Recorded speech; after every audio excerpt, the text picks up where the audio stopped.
Hi, and thank you for having me. My name is Michelle Voss, and I'm going to be talking about exercise effects on the brain and cognition in healthy aging and dementia populations. I'm an assistant professor in the Health, Brain, and Cognition Lab, and I'm in the Department of Psychological and Brain Sciences here at the University of Iowa and part of the Neuroscience Training Program in the Aging Mind and Brain Initiative. So, I do not have any disclosures. So overall, in this talk, I'll review current findings about how exercise affects the brain and cognition in aging populations. We'll start out by describing a little bit about what happens with aging in terms of cognitive decline and decline in brain structure. Then I'll introduce the idea that exercise is a potent stimulus for neuroplasticity, and I'll talk a little bit about the terms of physical activity, exercise, and fitness. Following that, go into some of the data that exists on the effects of exercise in healthy aging and also in affecting the risk for dementia.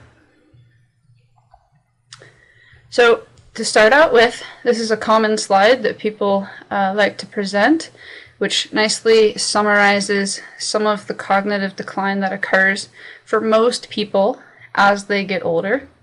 So we have on the x-axis here, going from age 20 to age 80.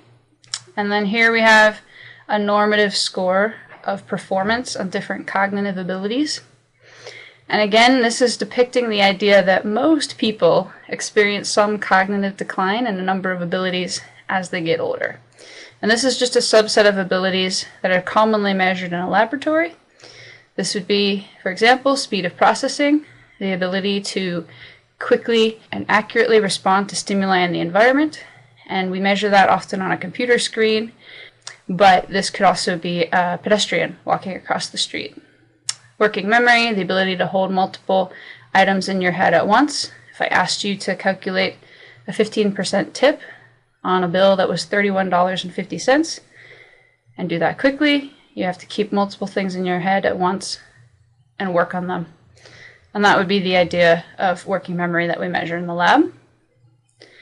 Long-term memory, the ability to now hold information for longer periods of time, talking more about hours, days, and years. So if you met somebody at a party and you see them in a different context, can you remember their name and what they told you they did for a living? These are all things that tend to decline with age. Shown here is sort of a linear decline. And typically you start to see below average performance right around age 60 going into the 90s.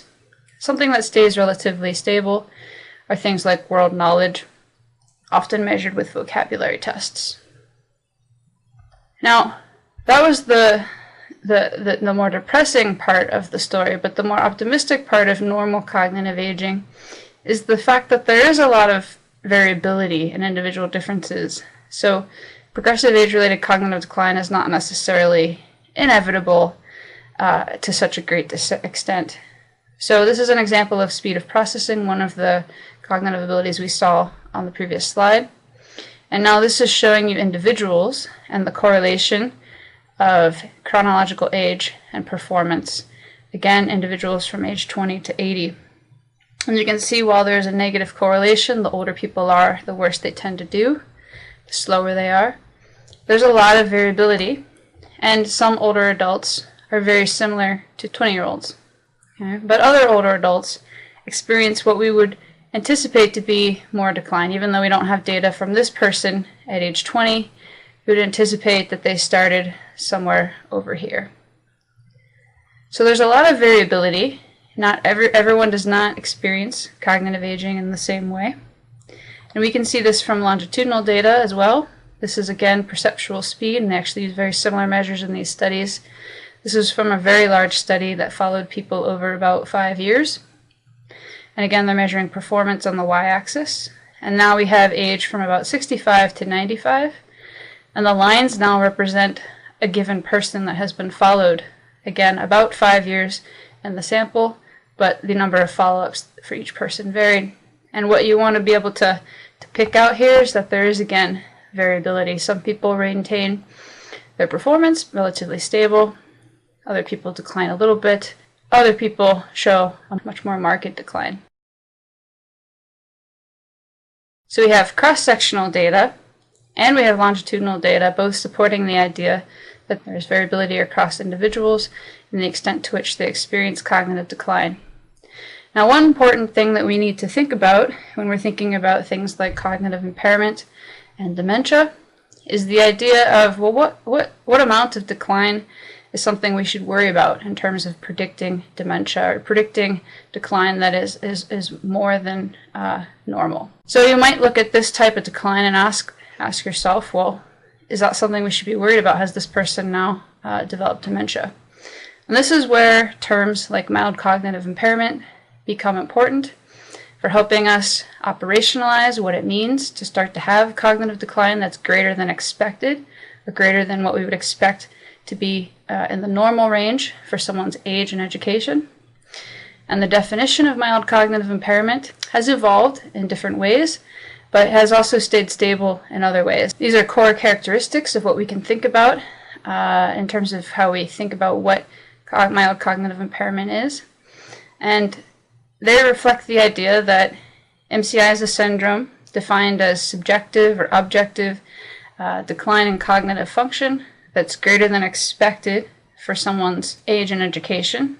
Okay, and so the key bullet points for defining what mild cognitive impairment is include self-reported or informant-reported cognitive complaint. So I'm a person that's experiencing cognitive decline relative to my own baseline that I know of, or somebody in my family or someone that I know closely has detected that I might be experiencing some cognitive decline. Objectively measured cognitive impairment. So cognitive impairment that has been cognitive abilities that have been measured in the laboratory and have been measured to be some number of standard deviations below the average compared to age and education matched individuals. But importantly, in general, there's preserved cognitive functioning, and the person does not show evidence that they meet the criteria for dementia. Now again, the motivation for having sort of an operational definition of mild cognitive decline or mild cognitive impairment is to be able to identify people that might be starting to experience cognitive decline that is greater than normal, and so that we might be able to identify whether they're at greater risk for developing clinical dementia. And with that spirit, there have been a lot of different strategies for trying to expand these core characteristics to develop ways to identify or predict what type of dementia one is most at risk for. And this is where you start to see things where other factors get taken into consideration, often biological or biomarkers, in addition to some of the cognitive measures, and those are taken into consideration in different ways to try to predict the likelihood of different types of dementias. So here is one of the later diagnostic criteria where you can take the core characteristics and then with more information try to specify which type of dementia one might be most at risk for.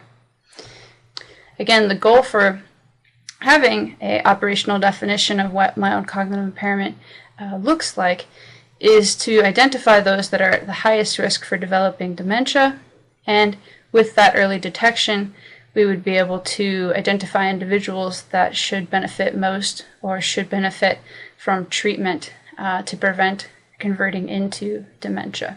So like I said, we have these common core characteristics that help us operationalize what mild cognitive impairment is. And then we have different criteria that have been developed to try to take additional information, often from biomarkers, that help us predict what types of dementia somebody might be at most risk for. And this type of information, such as biomarkers, can also be visualized like this. Here we have biomarker magnitude from normal to abnormal, and we have different biomarkers shown here, and we have going from cognitively normal to MCI to the dementia stage. And so what's shown here is we can put a reference at memory, which is a cognitive ability, what we've talked about so far. Okay, so cognitive abilities is measured in the laboratory. As we're cognitively normal, we do have some decline that is associated with normal aging.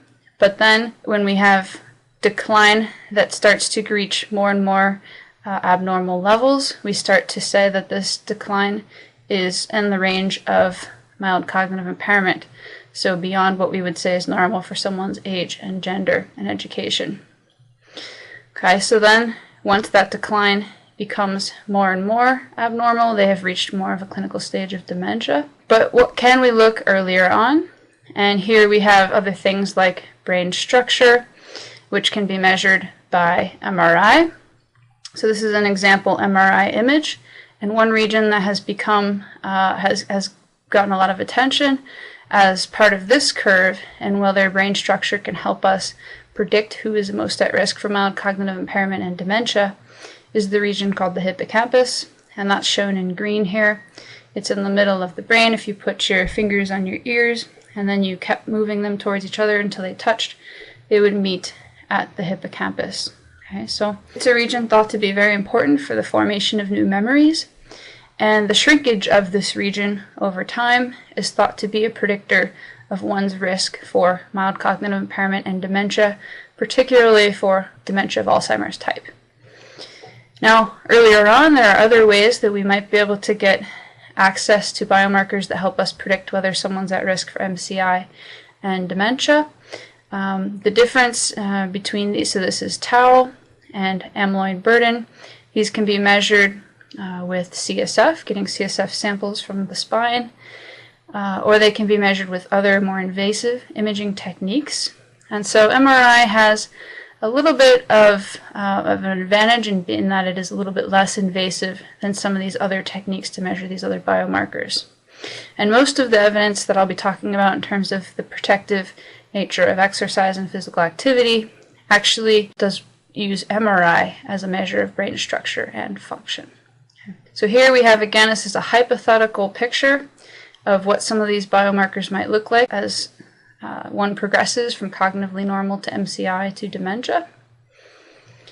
Okay. But just like cognition, it's important to remember that there are a lot of individual differences in the effects of aging on the brain.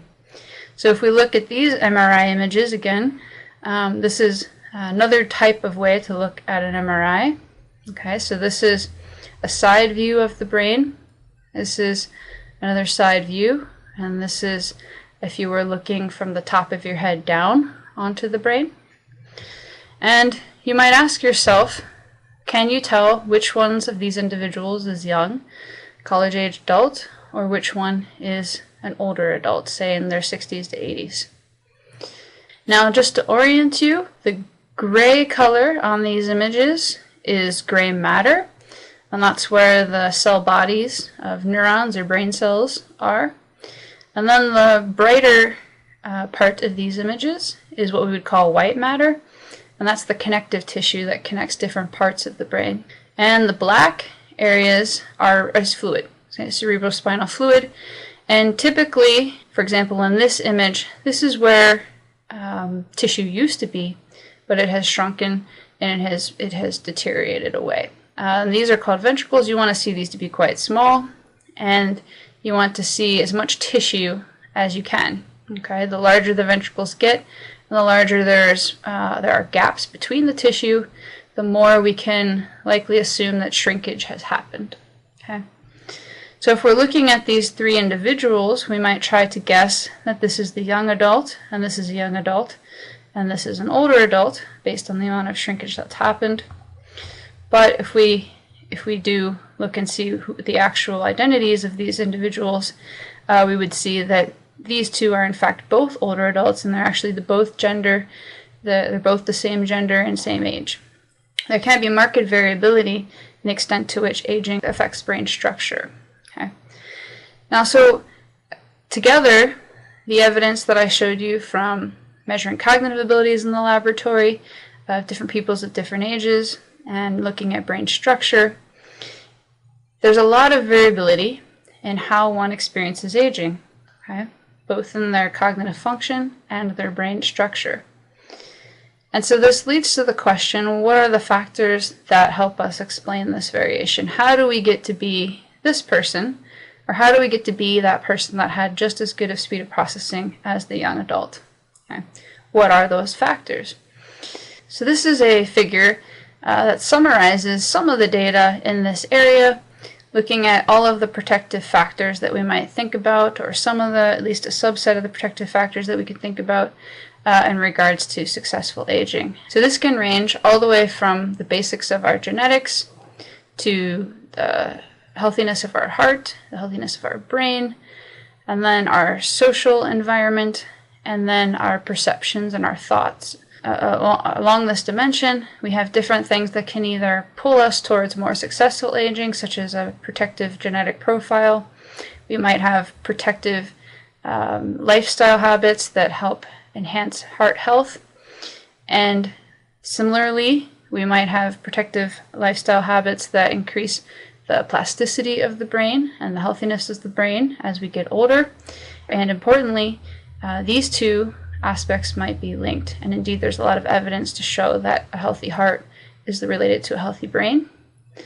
Now, cognitive training and being active in the social environment and having, in general, a positive emotional bias, these are all things that tend to lead or be related to successful aging. And then on the other side, we have things that might be more likely to lead to dementia and decline. Now, the focus of this talk is to now go forward and talk a little bit about the evidence here. So what is the evidence that shows us that if we have greater physical activity levels and greater cardiovascular fitness, which is one indicator of the healthiness of our vascular function, how is that related to the function of our brain and cognition as we get older? So with that, I want to introduce a little bit about the terms of exercise and introduce the idea that exercise is a potent stimulus for neuroplasticity, as this has been shown in animal findings. And then we'll move on to some of the literature that is focused on humans. So importantly, studies have consistently shown that physical activity is a powerful stimulus of brain plasticity. Has come from both animal models and highly controlled experiments, and from studies with human populations that have done everything from prospective studies to cross-sectional analyses to randomized controlled trials, which I'll talk about in a little bit. But before we get into that, I want to define a little bit more about what we're talking about when we're talking about physical activity and exercise. And I think it's important to remember that these are different constructs. So 3 terms that are related that we're going to talk about here are physical activity, exercise, and fitness. In this visual here, we have a range of physical activity behaviors. So when we're talking about physical activity, we're talking about any bodily movement that's created by your skeletal muscles that's increasing energy expenditure greater than rest. We can quantify that with what's called a MET, or metabolic equivalent of task. Okay? And a metabolic equivalent of task, or a MET of 1, is essentially the amount of energy that you're expending at rest or when you're sitting. And then anything above 1 is the proportion of energy you're expending greater than rest. METs a little bit over 1 to 3 are generally in the range of light intensity activities. And then we can become more moderately active or moderately intense in our activities. And this would be like a brisk walk where you're lightly sweating and your heart is beating. You feel like you're getting a good workout. And then a vigorous intensity would be more along the lines of, your heart is pumping really hard and you're sweating a lot and you feel like you couldn't keep it up for very long. Now, when we have these different intensity levels, these percentage of times refer to the typical amounts of time that people spend in these different categories throughout their day. And as you could imagine, we spend most of our day in the light intensity activities. So this would be walking to the grocery store, walking to work, anything where we're, moving, but we're not feeling like we're breaking a sweat. Now, we spend much less time in this moderate and vigorous zone, but they have the amount of time we spend in these zones does have important consequences for our physical health and mental health. Okay, so we can break down these different activity levels into what we might call exercise or NEAT. Exercise is anything that's physical activity that's planned and structured for the purposes of improving your fitness, whereas NEAT is all of the energy expenditure that you have outside of that planned activity. So again, standing up at work or walking to the grocery, walking your dog, these might be things that are just part of your daily activities. So on the other side, we have sedentary behaviors, which are any wakeful behaviors where you're not expending any energy greater than sort of a resting state. Okay, so these examples of this would be sitting or reclining, and people tend to spend quite a bit of time in the sedentary category throughout the day. Now, there is an emerging area of research that links sedentary behaviors with health outcomes, physical and mental. What we're going to talk about mostly today is, again, the idea of physical activity. So importantly, overall, physical activity is a behavior, and it's a way to measure how active people are. Now, unlike physical activity, which is a behavior, there's another term that gets used in this literature, which is cardiorespiratory fitness. Now, cardiorespiratory fitness is often measured as VO2 max, and this is often an attribute of an active person, but not always. There is a large genetic contribution to someone's aerobic fitness levels or cardiovascular fitness levels.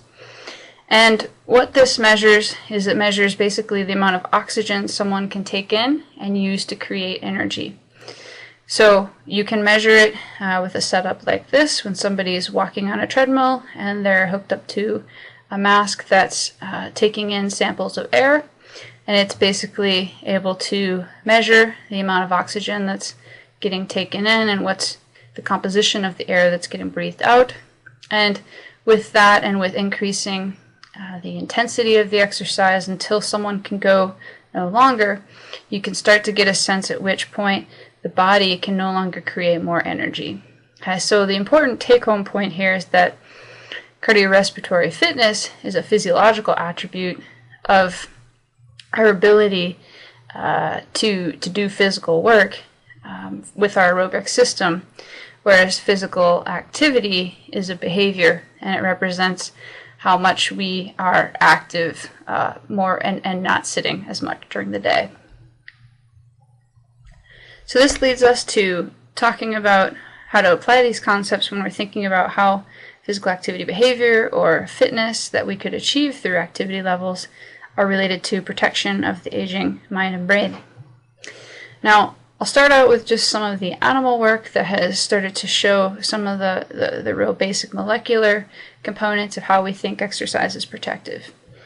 And from this work, many of the benefits of exercise in the brain and cognition are thought to be mediated by what we would call growth factors and modulatory neurotransmitters. So two examples. One growth factor that's thought to be very important in the relationship between exercise and brain health is brain-derived neurotrophic factor, often abbreviated as BDNF. And what's getting shown here is the level of BDNF expression in the brain following either 7 days of exercise or 7 days of being sedentary, and this is an animal model. So these the animals in the exercise group had access to a running wheel for 7 days, and these animals did not. And you can see there's a big difference between the amount of BDNF expression that occurs in different regions of the hippocampus. Again, an area important for memory for the exercise compared to the sedentary group. And this was also shown with the expression of protein after 5 days of access to a wheel versus the sedentary group. Now, this was one of the first set of studies. This Nieper et al. Set of studies was one of the first to highlight this idea that exercise might be beneficial for regions involved in things other than motor control or motor skill acquisition, and rather that exercise might actually be protective for areas of the brain that are associated with things like memory. And knowing what we know about how aging affects the hippocampus, this also highlighted the possibility that exercise could be neuroprotective for the aging hippocampus. Now, what's important about this result is one, that BDNF is thought to be sort of a super chemical for the brain or a super molecule. It's known to enhance the brain's ability to have neuroplasticity or change in response to experience. It increases the brain's ability to be resilient to injury and to recover after injury. Also important about this result is it was one of the first to really highlight the idea that exercise could be protective for brain regions that are involved in higher level cognitive function like memory. Before, studies had mainly shown the ability of exercise to improve function of brain regions involved with motor function or motor skill acquisition, which might be directly related to its use. However, here we have the effects of exercise being shown on a very important protective factor in the brain in an area involved in memory. So this highlighted this in conjunction with the idea that we know aging leads to a shrinkage or a damage of this region, and aging leads to a reduction in BDNF in the brain, highlights the idea that exercise could be protective for the brain in aging. I just want to highlight one neurotransmitter that has a lot of support behind it in terms of the positive benefits of exercise on the brain, and that is dopamine. And there are theories that suggest that dopamine and its decline in the brain as a neurotransmitter is very relevant to the cognitive decline that we see with aging. And then there are, in contrast, a lot of studies that support the idea that exercise increases the expression of dopamine and the number of dopamine receptors in the brain. This is one example of what happens during exercise. So this is before exercise, during 20 minutes, and then following 20 minutes of exercise. And this is the percentage levels of dopamine as measured from microdialysis in the striatum, which is a region involved in motor control but also executive function. And so what's getting shown here is that both during and immediately after exercise, dopamine is increased in the striatum. And then over time, what we would see and what studies support is the idea that the brain adapts, and overall, with chronic training, there's increases in dopamine expression in not only the striatum, but also other regions like the hippocampus that we've talked about, and the prefrontal cortex, which is in the front of the brain and highly involved in our ability to do executive functions or things like working memory. Now, in addition to the effects of exercise on growth factors and neurotransmitters, exercise has also been shown to increase the production of new neurons in the hippocampus in young and older adults or animals. The hippocampus is one of the only regions in the brain where new neurons or new brain cells can be generated continuously. Now, the rate of new neuron production does decline with age. However, there are different lifestyle factors that affect that rate of decline, and exercise has been shown to be one of those, and it's been highly replicated. And this is just one example of those findings from Van Praag et al. In 2005.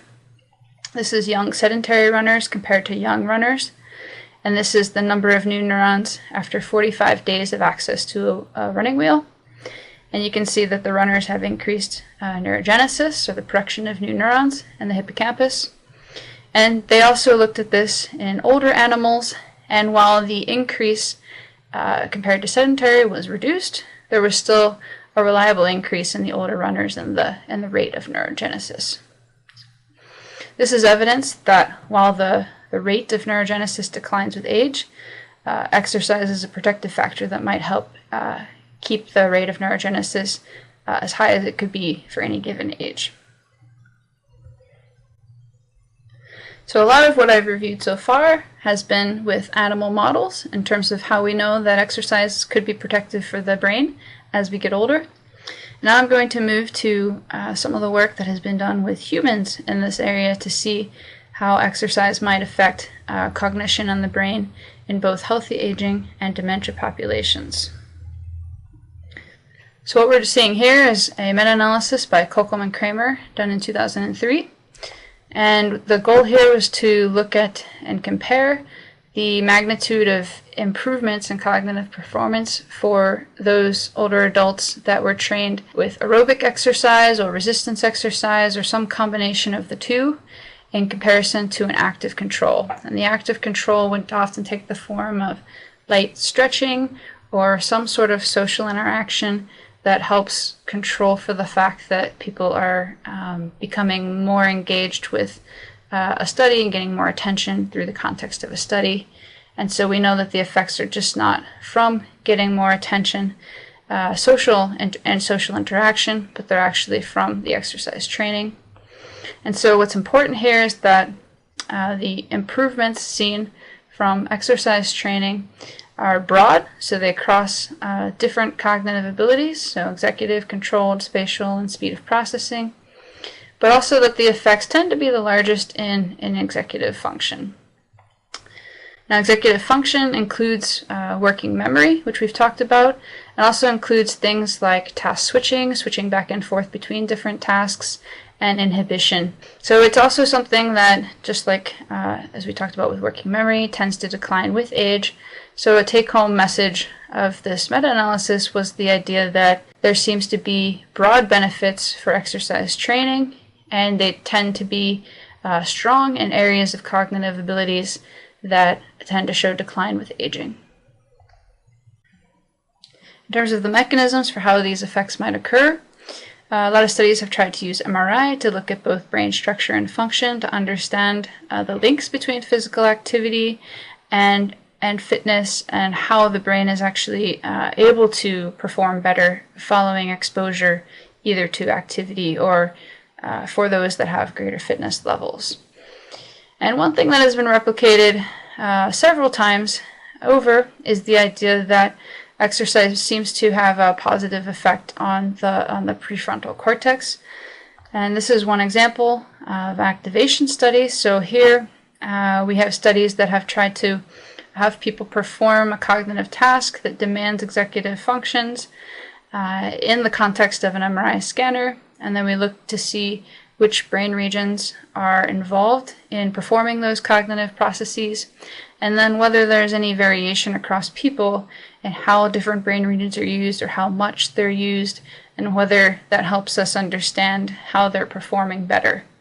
So this Coco-Medell study in 2004 was an example of this, where they compared higher fit to lower fit older adults, and they found that higher fit older adults had greater activation in the prefrontal cortex and the parietal cortex while they were completing a task that had executive function demands.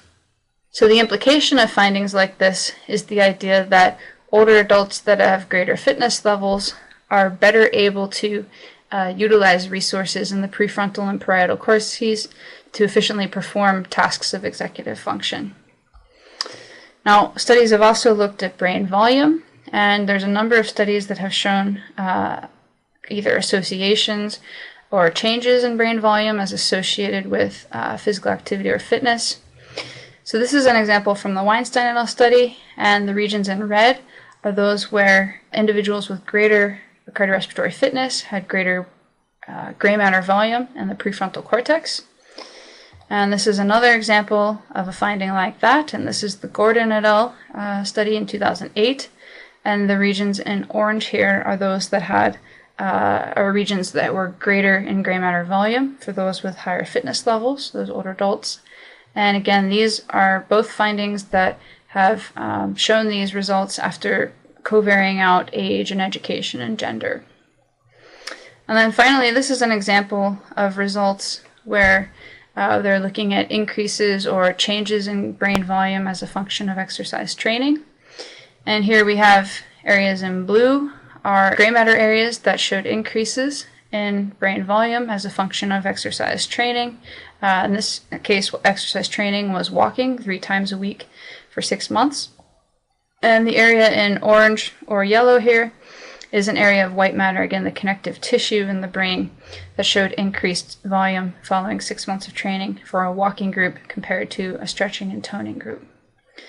Now, the significance of these findings, again, is the idea that the prefrontal cortex, shown here in the areas in blue and here in the areas in red, the prefrontal cortex is thought to be very important for how our brain is able to complete tasks of executive function. And so the idea that greater physical activity or greater fitness could be related to greater volume in this area of the brain. That might help us understand a little bit of why we have the associations between physical activity and fitness and cognitive functions like executive function. Now, in addition to the prefrontal cortex, again, another region that is very responsive to exercise and also is very important in the context of aging and dementia is the hippocampus. And this is just to illustrate the hippocampus again, its location, and the impact that Alzheimer's disease has on this region. So this is a healthy person, and this is the hippocampus of a healthy individual. Again, it's in the middle of the brain. We call the medial temporal lobe. And then we have an Alzheimer's patient where there's marked atrophy of this region. And a study that we did recently, and we showed that a similar amount of walking that I just talked about 3 times a week, and this time for 1 year, that this amount of walking was able to increase the size of the hippocampus by about 1 to 2%. And so what we have here is the left hippocampus and the right hippocampus. This is the walking group, and this is the stretching and toning group. Again, this is very light stretching and very light toning. So it was just meant to be an active control. And the stretching group is showing a decline in hippocampal volume that's similar to what we would expect with normal aging, whereas the walking group is showing the reverse of that. They're actually showing increased amounts of volume in this area. So this has a lot of significance because of the idea, again, that shrinkage of this brain region, while it does typically happen with normal aging and at an accelerated extent when someone is progressing towards MCI and dementia, the shrinkage might be reversible with a lifestyle factor that's as simple as going for a walk 3 times a week. Now, what's an interesting finding as well is that the increases in hippocampal volume were associated with how much someone's cardiorespiratory fitness increased from the intervention. So here now on the x-axis we have change in hippocampal volume, okay, so for left and right hippocampus, and change in VO2 max, which is that measure of cardiorespiratory fitness that we talked about. So what we're seeing here is that the people that had the most increase in volume in the walking group, this is only the walking group, the people that had the most increase in volume are also the people that had the most change in their cardiorespiratory fitness. So this suggests some sort of dose-response relationship between a greater increase in fitness level and how it's related to a greater increase in the volume of this brain structure. Now, we've also studied the effects of improving fitness on white matter integrity. So in this same study that I told you about, where for 1 year participants either walked 3 times a week or they did stretching and toning for 3 times a week, we measured white matter integrity, which is, again, white matter is the connective tissue in the brain. And we can measure it in different lobes of the brain. We do that because different lobes have different sensitivities to the effects of aging. 2 lobes of the brain that have a lot of detrimental effects or show a lot of decline with aging are the prefrontal, shown here, again in the front of the brain, and then the temporal cortex. And what we did here is we measured the white matter integrity in these different lobes, and we measured that with what's called fractional anisotropy. And this is a measure of white matter integrity that tells us a little bit about, well, the integrity of the fibers that are making up this connective tissue. So this is just a visual demonstration to show that increasing amounts or greater amounts of FA is related to stronger fiber organization or greater white matter integrity. So what we showed in this study, published in 2013, again, it's the same individuals as in the hippocampus finding that I showed you, is that the amount of white matter increase in these different lobes was related to the amount of fitness change that people showed. So, and this happened differentially for different lobes of the brain. So in the occipital lobe, there was some increase in white matter integrity that was related to the increases in fitness, but when we look at statistically what were the most robust effects, it was temporal lobe and the frontal lobe where the strongest relationship occurred between increases in white matter and increases in fitness level in the walking group compared to the stretching group. So again, this sort of starts to hint at the idea that cardiorespiratory fitness levels are one important factor and the extent to which the brain is showing responsiveness from the physical activity behaviors. Now, in contrast to measuring the functional activation in the brain in response to different task demands or the brain structure of the brain as ways to measure the brain with aging, there's another way that you can measure functional brain integrity, and that is with brain networks. And these are thought to also serve as important biomarkers of interest in the aging brain. Now, what a brain network is, it's regions that co-activate together or tend to be in sync with each other for some common purpose. Now, the goal with looking at functional brain networks is to study not necessarily how particular brain regions are active or evoked during a cognitive task, but to study how brain regions are coordinated together in their function. So how do they work together as a team, and what is the integrity of sets of regions or networks of regions that we know work together as a team for cognitive operations? How functionally intact is that system? One such system that has been shown to be a sensitive biomarker for cognitive decline, both in healthy aging and with dementia, is called the default mode network. It's often abbreviated as DMN. And importantly, we can measure the integrity of these brain networks while someone is lying quietly in an MRI scanner. So we don't have to present a cognitive task. Rather, we can have someone lying quietly in a scanner, and we can measure their brain activity and how it's fluctuating in different regions. And we can use those measurements to measure the integrity of particular brain systems that we know is sensitive to aging and dementia. So as an example here, we have healthy elderly adults and Alzheimer's patients, and the measurement here that we're showing is the integrity of the default mode network while someone is resting quietly in the scanner.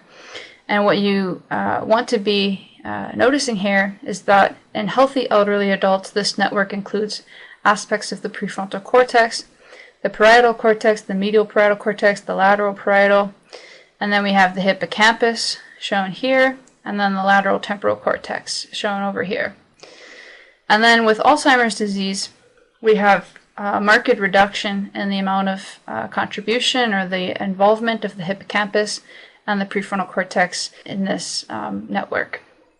Now this finding was from Grisius et al. In 2004, and this has been replicated by several others now. The idea that this particular network, the default mode network, might be a biomarker for someone's risk for conversion to MCI or conversion from MCI to dementia.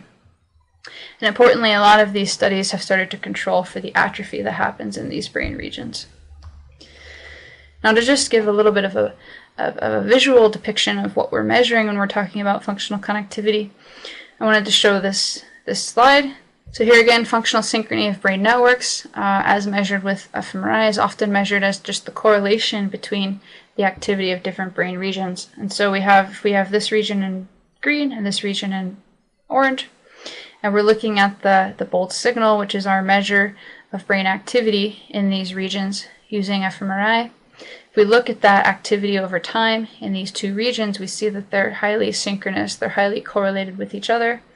And when we see such a high correlation between the brain activity of different regions, again, even while someone is just resting quietly in the scanner, you can see this between two regions in the motor system, then we would refer to those regions as functionally connected or parts of the same functional system. And then as proof of concept that we can see regions that are not highly correlated, we could look at a region in the motor system and the visual system, which are different systems of the brain, and indeed they do not show a high correlation with each other at rest. So the idea here is that with measuring this fMRI signal in the resting state, we can get access to the integrity of functional systems in the brain that are also known to be involved in the ability of the brain to respond to stimuli in the environment and the ability for that to happen.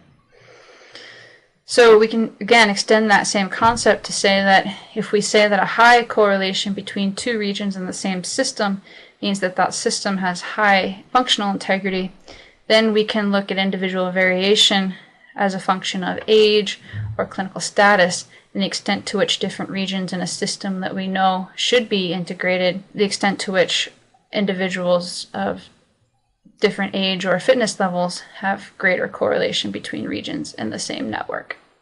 So overall, these studies highlight the potential for these resting state networks to serve as biomarkers for the effects of age on the brain and for risk for age-related diseases like Alzheimer's disease. Now, this is another visual depiction of the network that I referred to as the default mode network.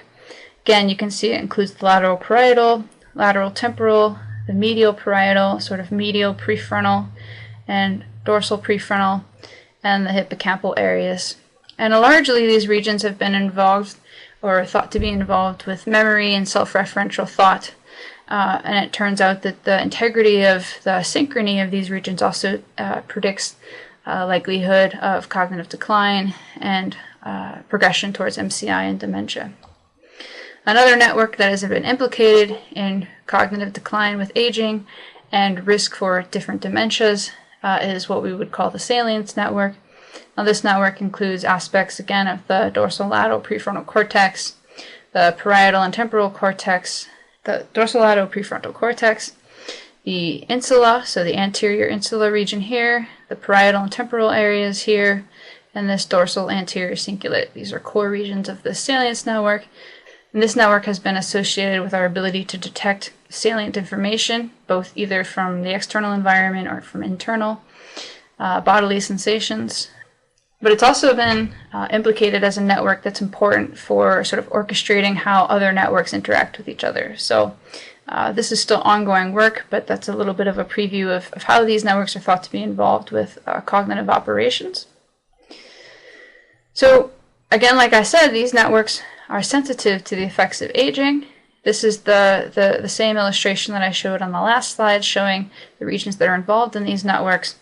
And then this is a comparison of young and older adults. This is all healthy older adults. And this is showing that young adults tend to have greater functional connectivity or greater synchrony in these regions compared to older adults. And you can see for the default mode network that the young adults have greater synchrony in almost every region that we have in the network. Okay, so prominently in the prefrontal cortex, the posterior cingulate, and the hippocampus. And then for the salience network, again, young adults have greater functional connectivity in this anterior insula area and the anterior prefrontal cortex. Now again, this is all serving as reference for what happens for individuals that have greater levels of fitness or go into an intervention program where you actually train and improve your levels of fitness. Now this is work that's in preparation for submission, but it replicates a study that we published in 2010 showing that older adults that had greater fitness levels also had greater functional connectivity in these networks that are vulnerable to aging. So here on the y-axis is functional connectivity, again measured as the correlation of the activity in these different brain regions in these particular networks during the resting state. And then we have the different networks that we've measured. Here I'm just showing an example of the default mode network that we've talked about and the salience network that we've talked about. And I'm showing here lower fit and higher fit older adults compared to young college-age adults. And then I'm showing the network as a whole, and then the core aspects of the network, the aspects of that network that without which the network wouldn't be itself, that they're the most important aspects of those networks. And so the main point of this slide here is to show that the default mode network and the salience network are sensitive to not only the effects of age, but also that individuals with greater fitness have greater functional connectivity in these regions. This is the default mode network, and it's got greater functional connectivity for the higher fit older adults, and the higher fit are no different than the young adults statistically, whereas the higher fit are greater than the lower fit, and this effect is magnified when we look at the core regions of the default mode network, being this posterior cingulate and the medial prefrontal regions. Again, over in the salience network, we see a slight increase going from lower fit to higher fit to young adults, but in the core regions of the salience network, which includes the anterior insula and the dorsal anterior cingulate, we see that this trend is magnified, such that higher fit have greater levels of functional connectivity. However, in this case, the higher fit older adults still had lower functional connectivity than the young adults. Nevertheless, this is good cross-sectional evidence because we've shown a replication in the default mode network, and we're extending it now to the salience network of the idea that greater levels of fitness are related to greater functional integrity of these networks in older adults. Now, follow-up study, we looked at what would happen if we had older adults that were previously inactive complete an exercise training program, what happens to these networks, and we showed similar types of results. So here, again, I'm showing where the young adults have greater levels of functional connectivity compared to older adults in this default mode network. And then now on the right side, what I'm showing is the functional connectivity levels and how they change as a result of this intervention. Now, this is the same intervention that I talked about with the hippocampal finding and the white matter finding. And so this is a 1-year intervention, and we measured at 0, 6 months, and 12 months the different aspects of structure and function. And here we're looking at functional connectivity for the walking group compared to the stretching group between the hippocampus and this lateral temporal area and the default mode network. And we see that the walking group increased their functional connectivity level up to the level of the young, whereas the stretching group had minimal change throughout the intervention. And we also found evidence for this in this other network that I'm referring to as the salience network. So in particular, the functional connectivity between the right and left anterior prefrontal cortices increased over the course of the intervention for the walking group, but it did not change for the stretching group. And then we have the young adults as a reference. So overall, these findings are positive and encouraging of the idea that greater levels of cardiorespiratory fitness are related to greater functional integrity of these networks that are sensitive to aging and can be predictors of cognitive decline and dementia. And that even in your 60s, when you enter a training program that increases cardiorespiratory fitness, the level of functional connectivity can increase even up to the level of young adults from that training. So now let's move on to looking at some of the studies that actually look at the extent to which exercise is protective against the conversion into stages of mild cognitive impairment or dementia, or protective in dementia populations after it has already started to develop. So this is, again, I'm going to start with meta-analyses. So the combination of different studies that are being put together, and the advantage there, again, of meta-analyses is that they are often well controlled for the quality of the study, so only the best quality studies are in the meta-analysis. Allows us to collapse across different studies that might have their different strengths and weaknesses and see overall what do the effects look like. So this is a meta-analysis from 2009, and they looked at 16 prospective studies and found that physical activity was associated with a 28% reduction in dementia risk. And so we can see that there's a number of studies here, and a number of different types of exposures that are measured. So 4 hours a week, 3 times a week, 2 times a week, and 3 times a week vigorous. Okay, so different frequencies and different intensities that we have. And across all of these studies, the benefit tends to favor physical activity in creating a reduction of the likelihood that somebody will convert into dementia over the course of the time studied. Now, this risk reduction increases when the outcome is more specific to Alzheimer's disease.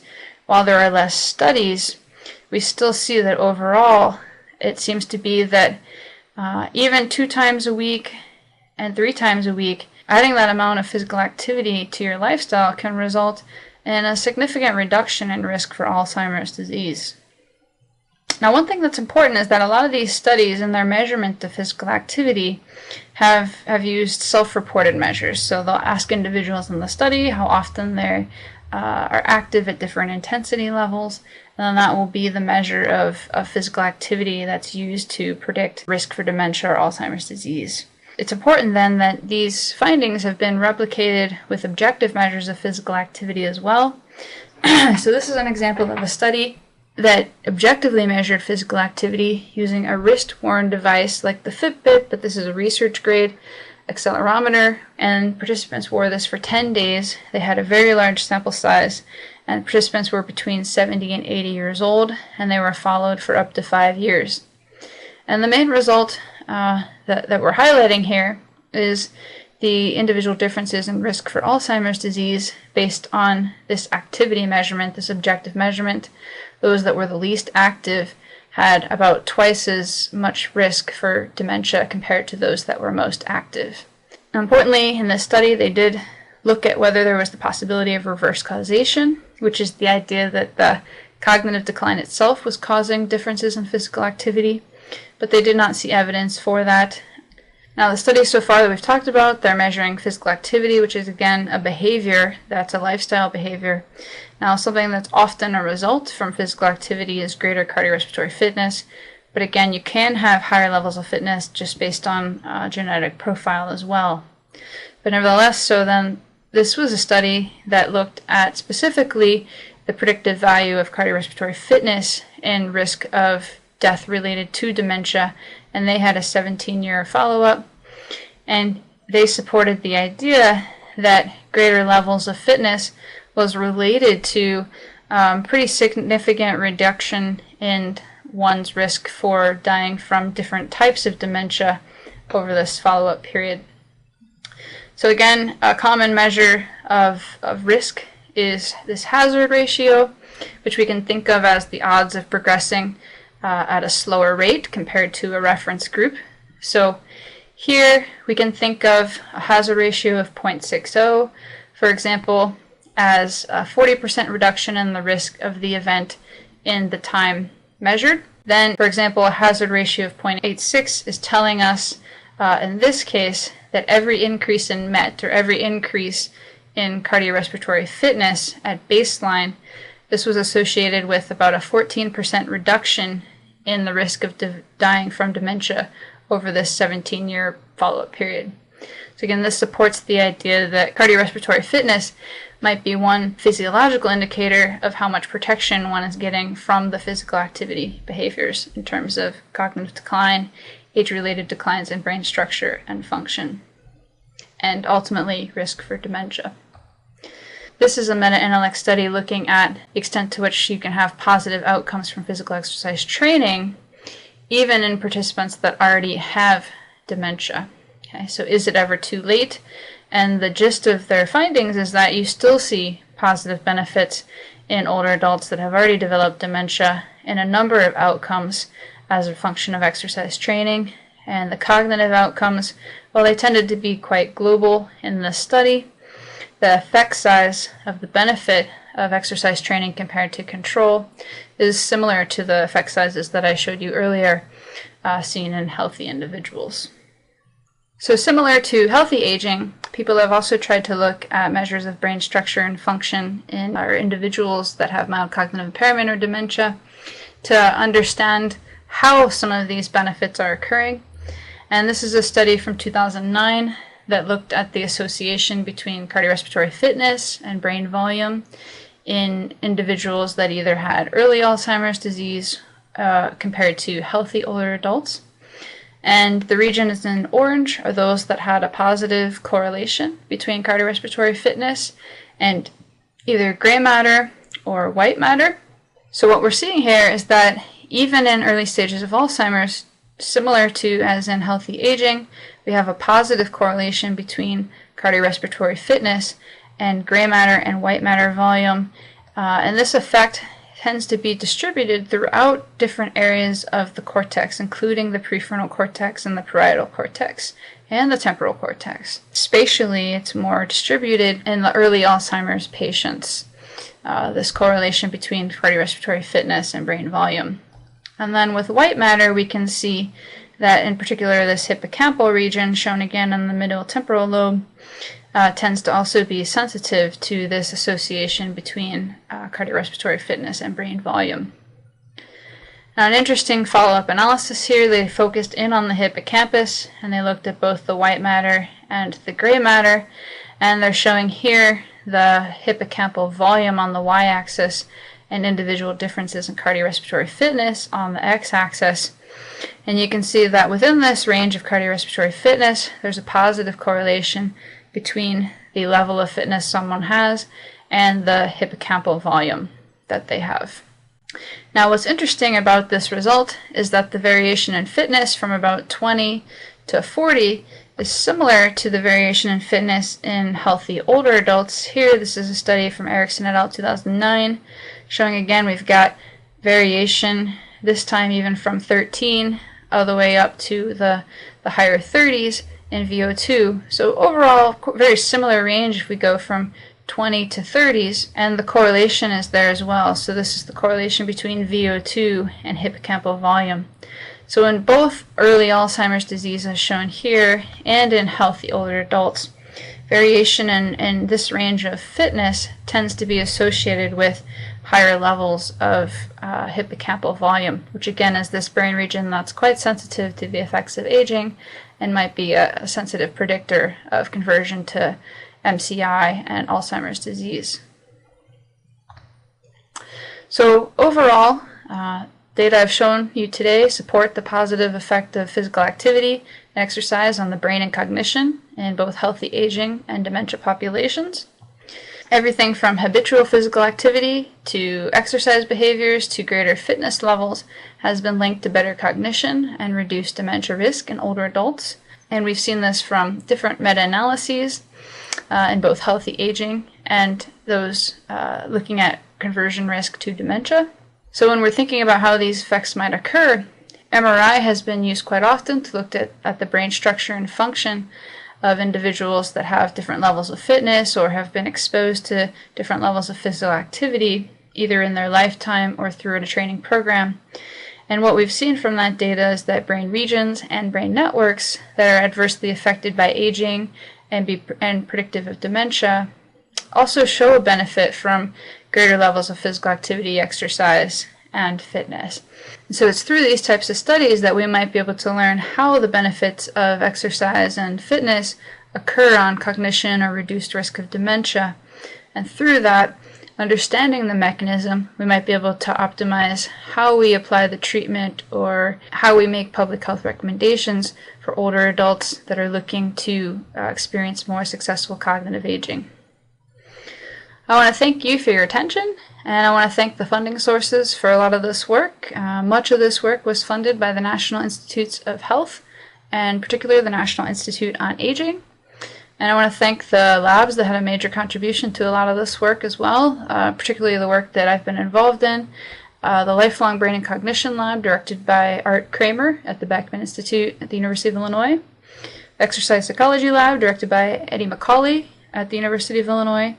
And then my lab, the Health, Brain, and Cognition Lab at the University of Iowa. Thank you.